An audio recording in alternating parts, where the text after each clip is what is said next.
Good morning, friends. It's Katie Steinberg here down by the beach, watching the beautiful sunrise this morning. So it's interesting, if you look this way, it's like this pleasant little sunrise, but if we tilt just a little bit, there's a whole bunch of clouds and stuff. Always dynamic out here at the beach. But something's been plaguing me this week, so I thought we'd talk a little bit about it, from time to time, whether it's on social media or whether it's in real life, or whether it's in your family or whatever it is, often we come up against folks that are so sure they're right. And perhaps, I'll speak in I language for ease, perhaps I am sitting listening to someone who is so sure that they're right about their morals or their politics or even just their relationships and interactions. And I will observe and feel that that is not accurate. What occurred to me this week is that when I'm witnessing somebody who's so sure they're right, there's a high probability that it bothers me because I think I'm right. And of course that makes me think of my good friend and teacher, Jesus, who warned us to find the log in our own eye before we start picking at the speck in someone else's. And that is not satisfying to me. I would much rather let everybody know why they're wrong and why I'm right. Something in my ego would be very satisfied by that. Culturally, a good quip, putting somebody in their place.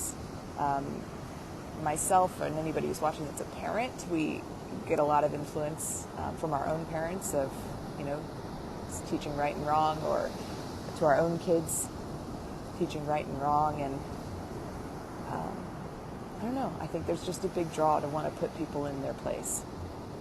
But I think that the invitation of wisdom and spiritual development is instead to put ourselves in our place instead of trying to put other people in their place. It's going to have a much more profound impact.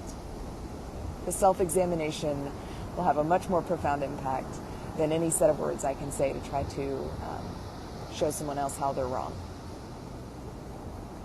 And this is not an excuse to stand by silently in the face of injustice.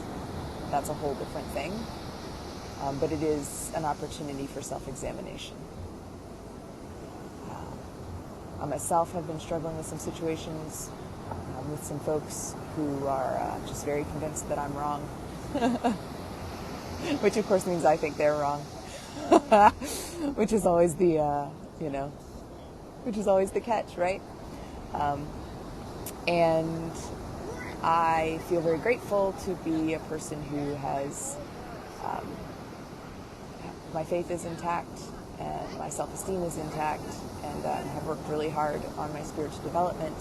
And because of those factors, I trust that my higher power will take care of the big overarching things that are beyond me, and what isn't beyond me, what is mine to do, I can and will do. Or I'll make mistakes and learn from those too. So see, it ends up being win-win when we focus on the things we can do.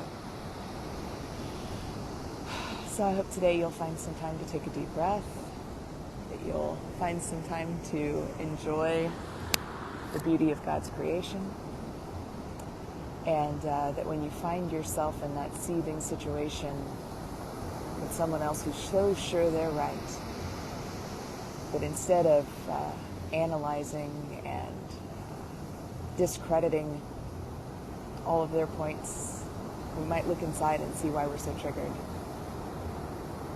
It's not fun, but it is the path of self-development and spiritual growth. Happy Sunday, friends. Be well.